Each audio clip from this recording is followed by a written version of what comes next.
오늘은 수고한 찬양대에게 수고했다고 우리 하나님의 영광의 박수를 돌리겠습니다. 우리 랩런트들도 수고하셨어요. 찬양은 신나는데 다들 얼어가지고 웃지도 못하고 악보만 보고 있더라고요. 이런 랩런트도 하나님이 분명히 세계복음화에 세우실 줄 믿습니다. 우리 이 시간 말씀 받기 전에 같이 인사하고 우리 말씀 받았으면 좋겠습니다. 옆에 분들하고 인사하겠습니다. 잘 오셨습니다. 한 번 더 인사하겠습니다. 예수가 그리스도십니다. 아멘. 오늘 처음 제가 뵙는 분들이 좀 계셔서요. 예수가 그리스도라는 이 말은 어마어마한 말입니다. 예수님이 사람의 몸을 입고 오셨지만 우리 인간의 모든 문제를 해결하기 위해서 그리스도로 메시아로 오셨다는 것입니다. 그래서 초대교회는 이 사실을 몰라서 예수님을 그냥 죽여버립니다. 예수님이 부활하시고 난 뒤에 최고의 메시지는 뭐냐? 우리가 몰라서 죽였지만 그런데 그분이 바로 우리의 모든 문제를 해결하신 바로 하나님이셨습니다. 그 말이 예수가 그리스도라는 말입니다. 오늘 인사를 나눴던 예수가 그리스도라는 이 말은 우리의 모든 문제가 그리스도 안에서 끝이 나고 해방되고 해결되었다는 말입니다.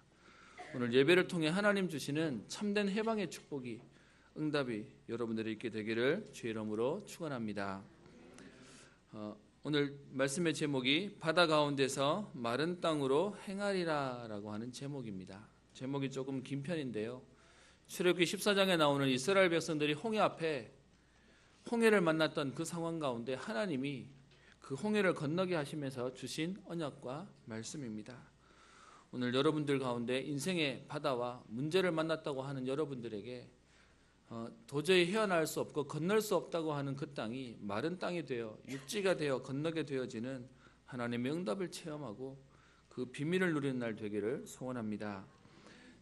우리 함께 출애굽기 말씀을 계속 보고 있습니다. 400년 동안 애굽의 종과 노예로 있었던 이스라엘 백성들이 10가지 기적과 재앙을 통해 출애굽의 축복을 받게 하셔서 가나안을 가는 그 여정 가운데 하나님은 구름 기둥과 불 기둥으로 인도하시고 그리고 가나안을 향해 가게 되는 모습들이 나와 있습니다.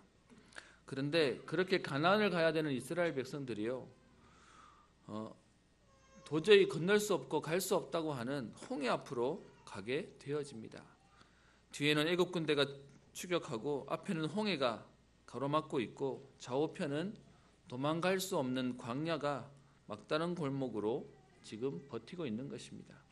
가나안 땅을 가야 되는 출애굽한 이스라엘 백성들이 막힌 문제 가운데 한계 가운데 오게 된 것입니다.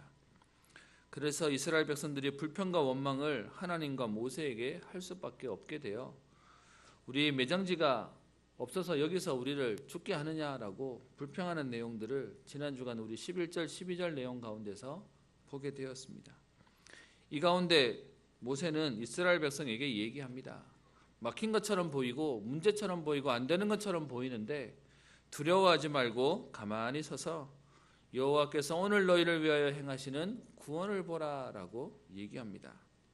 하나님은 왜 이스라엘 백성에게 홍해를 만나게 하실까요?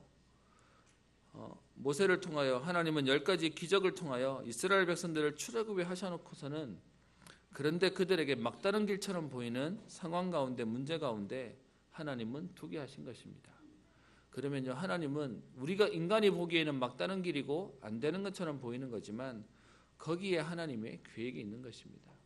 여러분 혹시 인생의 막다른 길과 문제와 어려움과 한계를 만난 분이 계시다면 오늘 말씀을 통해 하나님이 홍해 앞에 두게 하시고 홍해를 건너게 하신 응답과 체험이 있는 날 되기를 소원합니다. 지난 주간에 여러분과 함께 말씀을 나누면서 너희를 위하여 싸우시는 하나님이라는 제목의 말씀을 보게 되었습니다. 그래서 여호와께서 너희를 위하여 싸우시리니라는 제목의 말씀을 함께 봤는데요. 왜 우리 보고 가만히 있으라고 얘기합니까?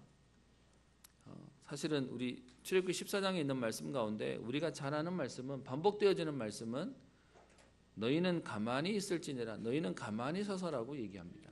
근데 제가 의도적으로 제목을 가만히 있으라고 말하지 않고요. 가만히 있으라고 얘기하면 정말 아무것도 안 하시는 분들이 계셔서 그래서 그렇게 안 잡고요. 여호와께서 너희를 위하여 싸우시니라고 잡았습니다. 왜냐? 여러분 만약에 우리 집이 불이 타면 우리는 가만히 있으면 안 됩니다. 그때 가만히 있으면 무기력한 겁니다. 무능력한 겁니다. 우리의 문제와 사건을 만난다면 저는 사실 수영을 잘 못합니다. 근데 만약에요, 그런 일이 없어야 되겠지만 우리의 가족이 물에 빠졌다면 저는 덮어놓고 일단 뛰어들어갈 겁니다. 그게 사람의 마음이고 그게 당연히 해야 되는 일일 겁니다. 그런데 하나님께서는 우리 보고요, 가만히 있으라고 얘기합니다. 왜 그렇습니까? 가만히 있으라는 말의 의미가 아니고요, 여호와께서 너희를 위하여 싸우시리니라고 얘기하고 있는 것입니다.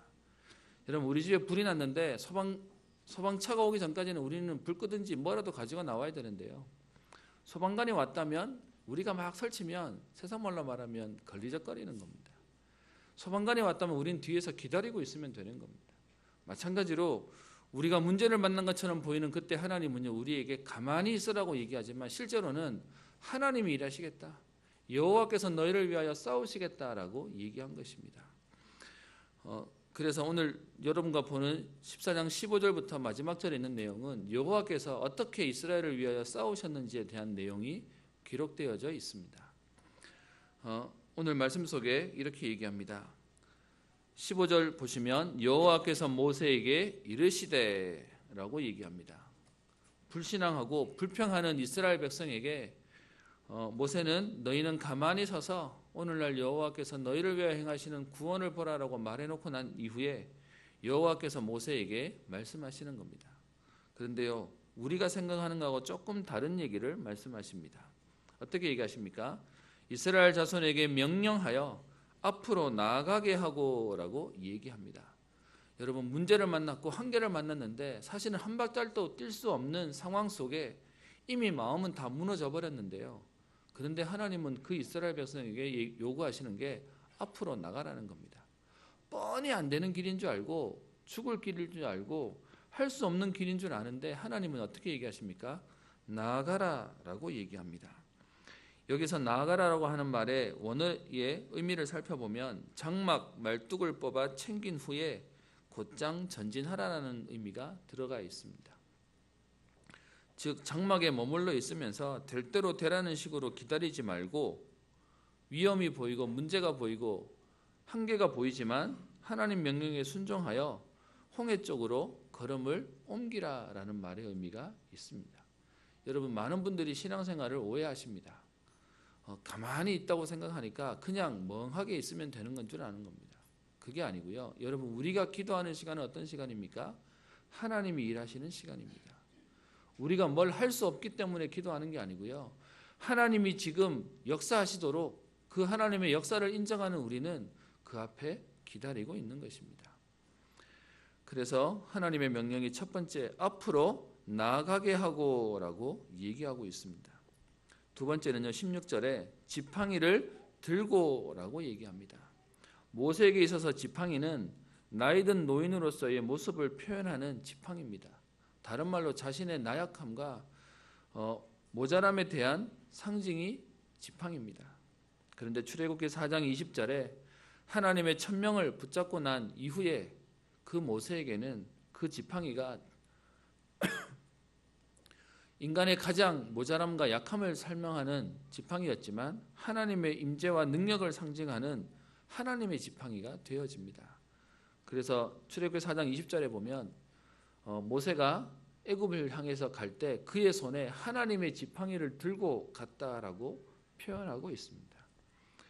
우리의 약한 부분처럼 보이고 우리의 약점처럼 보이는 걸 할지라도요, 하나님이 은혜를 주신다면 우리에게 능력의 발판으로 하나님은 사용하실 것입니다. 그래서 이 지팡이는 하나님의 권위와 능력을 대변하고요, 그래서 이스라엘이 출애굽하는 동안 하나님의 능력을, 이적을 행하는 그 응답의 표징이 되었는데, 오늘 지금 홍해를 만난 이 상황 가운데서도 하나님은 그 표징으로 지팡이를 들고 하라고 얘기합니다. 그리고는요, 그 뒤에 얘기하기를 손을 바다 위로 내밀어 그것이 갈라지게 하라라고 얘기하는 겁니다. 여러분, 이 상황을 만약에요, 우리가 연극을 한다고 치면 이 상황이 어떤지 아시겠습니까? 그냥 연극을 한다고 해도요, 여러분 몸 찬양이랑 율동 잘 되십니까? 저는 이 제 몸 밖에 손이 잘 안 나옵니다.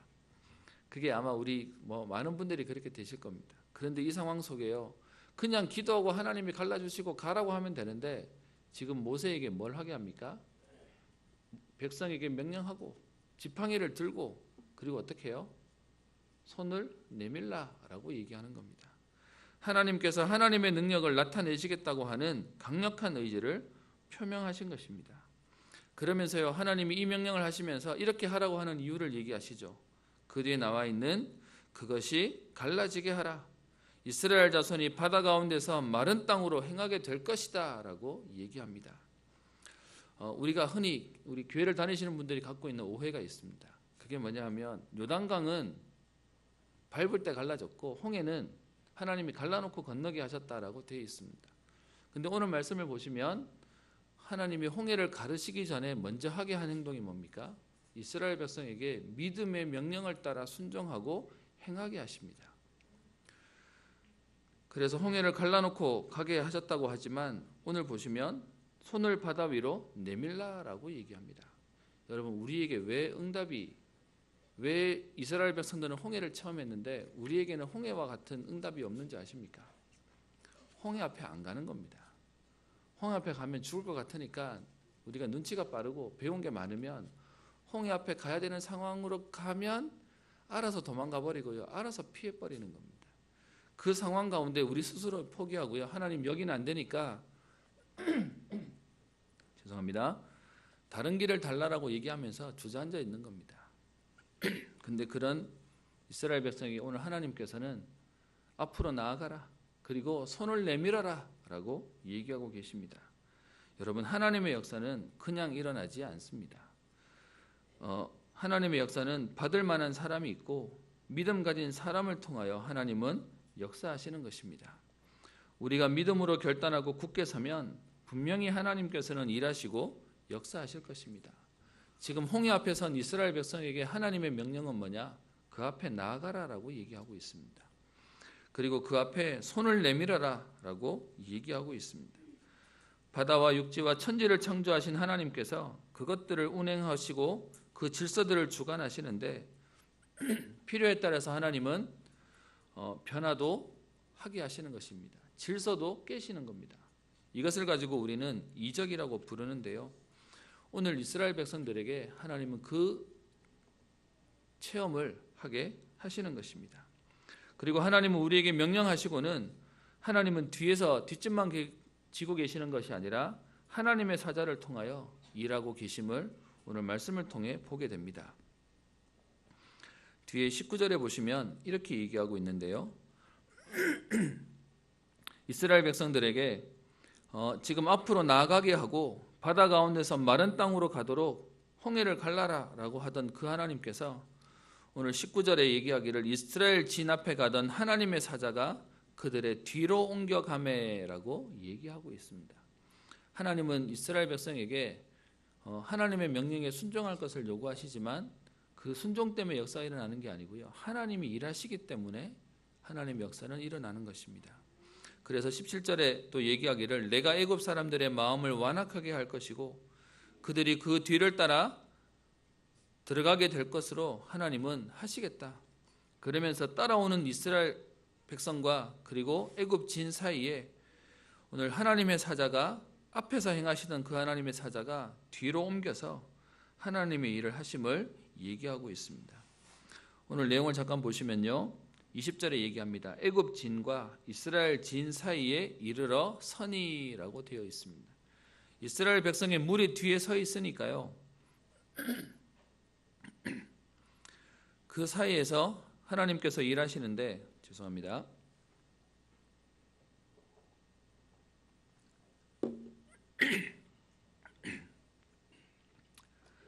이스라엘과 애굽 사이에 서셔서 하나님께서는 지금 역사하시는 장면을 20절에 얘기합니다. 저쪽에는 구름과 흑암이 있고 애굽의 진 쪽에는 하나님의 역사하셔서 구름과 흑암으로 막으시고요, 이스라엘 진에는 밤이었음에도 불구하고 밝도록 하나님은 빛을 주셨다라고 얘기합니다. 이렇게 하시는 이유를 뒤에 설명하는데요, 밤새도록 저쪽이 이쪽에 가까이 하지 못하도록 하나님께서 막으셨다라고 되어 있습니다. 애굽에게는 심판을 상징하는 흑암이, 이스라엘에게는 구원을 상징하는 광명을 주심을 오늘 얘기하고 있습니다. 여러분 이거 보니까 어디서 많이 본 장면하고 비슷하지 않습니까? 이스라엘이 애굽에서 출애굽할 때 9번째 재앙하고 똑같습니다. 그래서 애굽 땅에는 흑암이 있었고요. 그리고 이스라엘 땅에는 빛이 있었다라고 얘기하고 있습니다. 여러분 홍해 사건을 잘 보시면 이스라엘이 출애굽하는 그 10가지 이적을 체험하는 그 장면의 축소판으로 또 얘기하고 있는 부분들을 보게 됩니다. 그래서 캄캄한 흑암이 3일 동안 있어서 서로 볼 수 없어서 애굽 사람들은 자기 처소에서 일어나는 자가 없었다라고 얘기하는데요. 그런데 온 이스라엘이 거주하는 곳에는 빛이 있었다라고 하는 그 9번째 재앙을 다시금 이곳에서 보이시고 또 이스라엘 백성으로 하여금 체험하게 하시는 것입니다. 그렇게 애굽 군대가 쫓아오는데요. 더 이상 쫓아오지 못하도록 하나님이 막으시는 것입니다. 그것이 하나님의 사자가 하셨던 첫 번째 일이고요.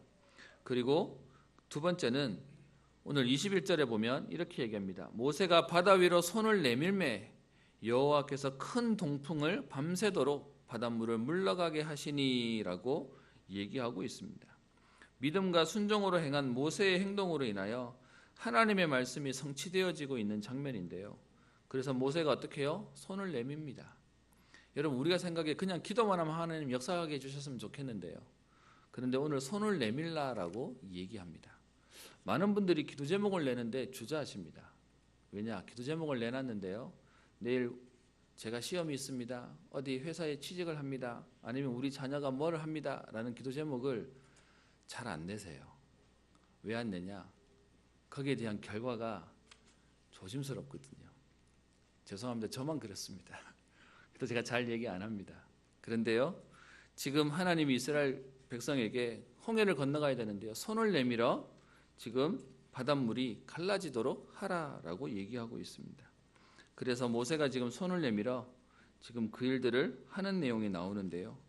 오늘 여기 보면 말씀 속에 21절에 물이 갈라져 바다가 마른 땅이 된지라라고 얘기하고 있습니다. 저는 이번에 말씀을 준비하면서요. 계속해서 반복되는 말씀이 16절에도 그렇고 21절에도 그렇고요. 뒤에 29절에도 그렇고 계속 표현이 이렇게 얘기합니다. 바다 가운데서 마른 땅으로 행하리라. 바다가 마른 땅이 된지라. 22절에도요. 바다 가운데를 육지로 걸어가고라고 되어 있습니다. 여러분 바다가 갈려서 땅이 되었다는 말은 뭔 말인지 압니다. 그런데 오늘 성경 표현은 어떻게 표현하고 있냐면요. 바다가 땅이 되었다는 정도가 아니고요. 마른 땅이 되었다라고 얘기하고 있습니다. 원어적인 면을 찾아보면 하바라라고 하는 단어를 써서요. 사막과 같이 건조한 땅이 되었다라는 것을 의미하는 것입니다. 여러분 우리가 한 번씩 저 서해바다나 가면 조류가 있어서 갯벌이 나오면 우리 거기 가서 뭐 이런저런 체험도 하고요. 이런저런 거 채취하기도 합니다. 근데 분명히 우리가 그 땅을 가보면 느끼는 게 있습니다. 걸어갈 수는 있지만 싫어요. 그래서 사실은 거기서 많은 것들을 하지만 많은 부분들이 불편한 것도 느끼게 됩니다. 근데 오늘 말씀 속에요. 하나님이 바다를 건너는데 땅을 만드셨다, 육지를 만드셨다는 정도가 아니라 마른 땅이 되게 했다라고 성경은 얘기하고 있습니다. 그래서 이렇게 하나님이 역사하시니까 애굽의 병거까지 그 가운데로 진입해야 되겠다는 생각을 하고 따라오게 되는 것이죠. 그래서 말씀에 순종했던 이스라엘 백성들이 그 바다 가운데를 육지로 걸어갔다고 22절은 기록하고 있고요. 그러면서 그 뒤에 그 물은 그들의 좌우에 벽이 되었다라고 얘기하고 있습니다. 여기서 벽이라는 말의 의미가 보호나 방어를 의미하는 말로서 이스라엘이 지나갈 수 있도록 그들에게 보호벽이 되었음을 성경은 얘기하고 있습니다. 우리의 생각 가운데 지금 홍해 바다는 이스라엘이 도저히 건널 수 없고 그들에게 위험이 되는 문제로 봐야 됩니다. 그런데 하나님께서는 그 문제가 오히려 이스라엘을 보호하는 보호벽이 되게 하셨다라고 얘기하고 있고요. 안 된다고 얘기하던 그 바다가 육지가 되어서 그 땅을 건너게 하셨다라고 되어 있습니다.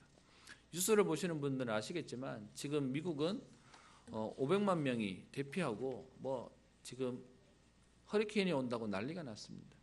사람들에게 위협을 주는 그 물이 오늘 하나님께서는요, 하나님의 사자가 역사하셔서 동풍을 불어서 지금 바다가 갈려지도록, 그 정도가 아니라 땅이 말라서 이스라엘 백성들이 지나갈 수 있는 큰 벽이 되었음을 성경은 얘기하고 있습니다. 이렇게 되니까요, 뒤에 23절에 애굽 사람들과 바로의 말들, 병거와 마병들도 그들의 뒤를 추격해서 바다 가운데로 따라오게 되는 겁니다. 훈련받았던 군인들이 지금 가야 될 길, 못 가야 될 길 구별 못했겠습니까? 어떤 면에서는 병법을 공부했던 이 사람들이 당연히 갈 수 있다고 생각하고 따라왔을 것입니다. 그런데요, 뒤에 보면 24절에 새벽에 여호와께서 불과 구름 기둥 가운데서 애국 군대를 보시고 애국 군대를 어지럽게 하셨다라고 되어 있습니다. 여러분, 오늘 말씀 속에 하나님이 많은 말씀들을 숨겨놓으셨는데요, 히브리서 11장 29절에 보면 이런 말씀이 있습니다. 믿음으로 그들은 홍해를 육지같이 건넜으나 애굽 사람들은 이것을 시험하다가 빠져 죽었으며 라고 성경은 얘기하고 있습니다. 여러분, 홍해를 누가 건넌지 아십니까? 힘있고 능력 있는 사람이 건넌 것이 아닙니다. 지금 이스라엘 백성들이 홍해를 건널 때는 무엇 때문에 건넙니까? 땅이 되었기 때문에 건너는 게 아니고요, 언약이 있는 사람들이 그 언약을 붙잡고 믿음으로 걷는 것입니다. 이스라엘 백성들은 하나님의 말씀에 대해서 그 말씀을 믿고 믿음으로 지금 홍해로 들어간 것입니다. 그런데 애굽 사람들은 어떻게 해요? 그냥 홍해로 들어온 것입니다. 말씀에 대한 믿음이 아니라 그들은 무모한 행동으로 따라온 것입니다. 이런 행동은 하나님을 시험하는 것이며 그 결과는 파멸로 가게 되는 것입니다. 우리는 흔히들 얘기합니다. 믿음이 중요하다고 얘기하고요, 믿음이 있어야 된다고 얘기합니다. 그런데 아마 애굽 군대도요, 이스라엘 백성이 지나가니까 우리도 지나갈 수 있을 거라고 생각하고 들어왔을 겁니다.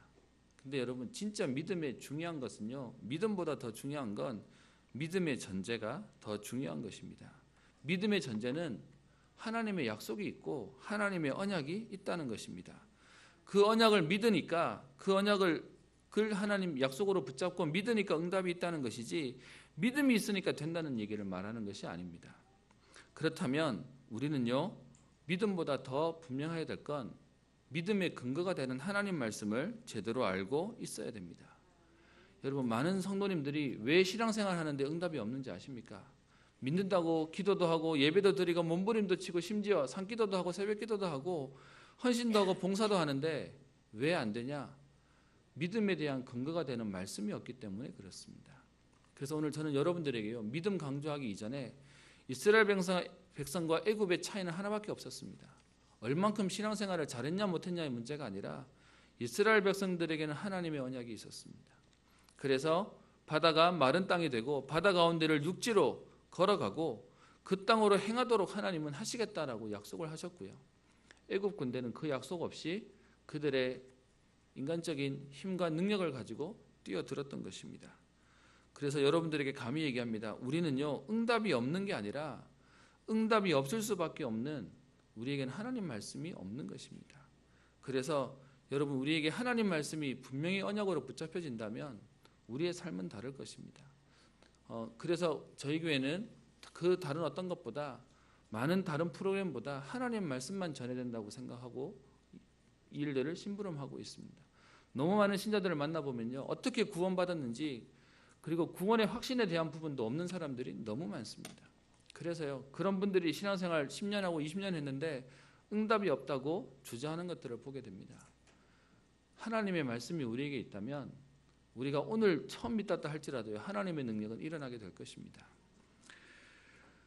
그래서 이스라엘 백성들이 지금 홍해를 건너고요, 거기에서 뒤따라오던 애국 군대는 오늘 말씀해 보시면 24절에 애국 군대를 어지럽게 하셨고 25절 그들의 병거 바퀴를 벗겨서 달리기가 어렵게 하시니라고 해서 애국 군대가 그렇게 훈련을 받은 정예 병사들이 우왕좌왕하는 모습들을 보게 됩니다. 그리고요, 그 정도가 아니라 오늘 하나님 말씀 속에 어떻게 표현하냐 하면 애굽 사람들이 이르되라고 하면서 이스라엘 앞에서 우리가 도망하자, 여호와가 그들을 위하여 싸워 애굽 사람들을 치는도다라고 얘기하면서 지금 애굽 군대, 애굽 사람들 입에서 여호와의 이름을 얘기하며 여호와께서 지금 이스라엘을 위하여 싸우시고 있다. 그래서 도망가자라고 얘기가 나올 만큼 하나님의 말씀의 성취로 하나님이 지금 영광 받으시는 모습이 나와 있습니다.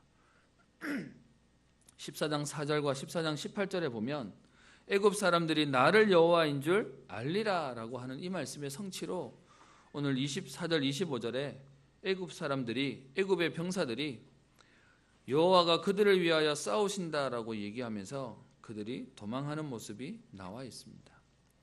여러분, 우리가 하나님 말씀에 순종하고 그 하나님 명령을 따라 움직이면 분명히 하나님의 사자는 하나님은 역사하시고 인도하시고, 그리고요 그 결과 가운데 오늘 우리가 함께 봐야 될 말씀이 오늘 27절에 얘기하고 있습니다. 모세가 다시 손을 내밀어 물이 애굽 사람들과 그들의 병거들과 마병들 위에 다시 흐르게 하니 27절에 애굽 사람들이 바다 가운데서 엎어졌다라고 성경은 얘기하고 있습니다. 여러분, 오늘 말씀 속에 보시면 이렇게 되어 있는데요. 저 위에 21절을 보시면 바닷물이 갈라지는데 동풍을 불게 하셨다라고 되어 있고요. 오늘 27절에 보시면 새벽에 바다의 힘이 회복되어져서 애굽 사람들이 물을 거슬러 도망가지만 하나님이 그들을 엎으셨다라고 되어 있습니다. 여러분, 이 사건도 이스라엘 백성들이 출애굽할 때 있었던 재앙 중에 하나의 사건하고 똑같습니다. 8번째 재앙 가운데 메뚜기 사건이 있었지 않습니까? 근데 그 메뚜기를 불러올 때 하나님이 동풍을 불어서 메뚜기가 오게 하셨다라고 되어 있고요. 그래서 푸른 채소들을 다 먹어서 먹을 것이 하나도 없어졌던 바로가 이 메뚜기를 없애달라라고 얘기를 했더니 하나님이 서풍을 불어서 그 메뚜기들을 다 어디다 집어넣으시는지 아십니까? 성경을 확인해 보시면 10장에 그 내용들이 나와 있는데 10장 1절부터 20절 8번째 재앙에 나와 있는데요. 메뚜기를 동풍으로 불러들이시고 서풍을 불게 하셔서 나중에 그 메뚜기를 하나도 남지 않도록 어디다 집어넣으시냐? 홍해에다 집어넣으십니다. 그거하고 똑같이 지금 동풍으로 바닷물이 갈라지게 해놓으시고 이스라엘 백성들은 건너고요. 그 뒤에 애굽 사람들이 들어오게 하셨는데 하나님이 그 뒤에 새벽에 또 바람이 불게 하셔서 그래서 그 바다 가운데 있던 애굽 사람들이 물에 빠져서 그 가운데 엎으셨는데 28절에 보시면요. 그 뒤를 따라 바다에 들어간 바로의 군대를 다 덮으니 하나도 남지 아니하였더라라고 얘기하고 있습니다. 성경의 기록들을 보면요. 그냥 기록된 것처럼 보이지만 하나님이 참 문학적으로 표현적으로 아주 재밌게 표현하십니다. 똑같이 하나도 남지 않는 상황들을 만들어서 메뚜기가 다 죽었던 것처럼 애굽 사람들을 하나도 남기지 않고 죽이신 내용이 나와 있습니다. 그런데 여러분, 이렇게 끔찍한 일이 벌어지는 가운데 하나님의 백성들은 어떤 응답을 받습니까? 29절에 얘기합니다. 그러나 이스라엘 자손은 바다 가운데를 육지로 행하였고 물이 좌우에 벽이 되었더라라고 얘기하고 있습니다. 여러분, 문제를 만난 것처럼 보입니까? 재앙을 만난 것처럼 보이십니까? 하나님이 그 바다를 오늘 지나가게 하실 것입니다. 마른 땅이 되어 육지가 되어 하나님이 그곳을 지나가게 만드실 것입니다. 그렇게 하나님이 응답하시니까요. 그 결과가 어떻게 됩니까? 30절 31절에 이렇게 표현합니다. 그날의 여호와께서 이같이 이스라엘을 애굽 사람의 손에서 구원하시매 이스라엘이 바닷가에서 애굽 사람들이 죽어 있는 것을 보았더라. 그리고 이스라엘이 여호와께서 애굽 사람에게 행하신 그 큰 능력을 보았으므로 그 백성이 여호와를 경외하며 또 여호와 그의 종 모세를 믿었다라고 얘기하고 있습니다. 그것이 홍해 앞에 이스라엘 백성들을 오게 만드시고 홍해를 건너게 하신 하나님의 역사의 결과였습니다. 여러분, 지금도 문제를 만나게 하고 사건을 만나게 하시는 이유는 오늘 여러분과 보는 이 본문에 있는 내용과 같은 내용입니다. 문제를 만났는데 도저히 움직일 수 없고 할 수 없는 그때 우리에게 하나님의 말씀대로 살라라고 요구하시는 겁니다. 그리고요, 그 문제 가운데 하나님의 사자가 움직이셨던 것처럼 하나님께서 역사하시겠다라고 얘기하는 겁니다. 그런데 거기에 대한 결과가요, 오늘 여러분과 함께 봤던 애굽 사람들을 바다 가운데서 엎으시고 그들을 하나도 남기지 아니하시고 그리고 하나님이 큰 영광을 큰 능력을 통하여 이스라엘 백성들이 하나님을 경외하도록 하나님을 믿도록 만드셨다라고 되어 있습니다. 영적인 것을 모르는 사람은 이 사건을 제대로 볼 수가 없습니다. 지금도 홍해 사건은 불신자들도 이야기거리로 알고 있는 내용입니다. 홍해 사건을 기록한 역사가 유세비우스라고, 그래도 이 사람은 기독교 관점에서 역사를 쓴 사람인데요. 불신자들에게 기독교 역사를 소개하려다 보니까 불신자들이 이해하는 말로 책을 썼습니다. 아르타파누스라고 하는 책에 이렇게 기록해 놓고 있는데요. 홍해 사건 이후에 애굽의 멤피스의 제사장들이 모세를 가리켜서 얘기했습니다. 그는 간조와 만조에 대해서 능통한 자다라고 기록했다라고 있는 모습을 보게 됩니다. 여러분, 불신자들과 영적인 것을 모르고 기도의 비밀을 모르는 자들은 절대로 알지 못하고 체험하지 못하는 것이 하나님의 일입니다. 그런데 여러분, 사람들이 보기에 정말로 모세가 썰물과 밀물이 오는 그 시간을 잘 알았다라고 할지라도요, 어떤 면에서는 이건 하나님의 말씀하고 다른 거지만 그랬다 할지라도 분명한 것은 이스라엘 백성들은 홍해를 건넜습니다. 그리고 그 정도가 아니라 광야를 지나 가나안 땅에 들어가게 되었고요. 애굽의 군대는 홍해에 빠져 죽었게 된 것입니다. 지금도 그래서 여러분, 이집트의 역사 가운데 이 사건이 기록되어 있다라고 얘기합니다. 단 물에 빠져서 죽었다는 말은 안 쓴답니다. 근데 그들의 있는 내용 가운데 이 역사적인 사건은 분명히 있었던 거니까요. 단지 하나님을 모르니까 그런 일이 있었다 정도로만 얘기를 하고 있는데 성경은 얘기하기를 분명히 하나님께서 하셨다라고 얘기하고 있습니다. 오늘 여러분들과 함께 말씀을 나누면서 오늘 14장에 있는 말씀을 우리 파트로 나눠서 함께 말씀을 봤습니다. 우리 인생에 홍해처럼 보이는 문제와 사건 가운데 우리에게 오늘 하나님 말씀하시는 건 여호와께서 너를 위하여 싸우시리니라고 얘기하십니다. 그리고 그 하나님께서 우리를 위해 싸우시기에 안 된다고 생각하는 그 문제처럼 보이는 홍해를 하나님은 바다 가운데를 육지가 되게 하여 마른 땅이 되게 하여 우리를 건너가게 하시겠다라고 얘기하고 있습니다. 흔히들 사람들은 얘기합니다. 바다를 인생의 바다라고 얘기합니다. 때로는 고요해 보이지만 때로는 풍랑이 일어나기도 하고 태풍이 불기도 하고 천둥 번개가 치기도 하기도 합니다. 그래서 지금도 많은 사람들이 그 바다 보는 걸 되게 좋아하기도 하고요.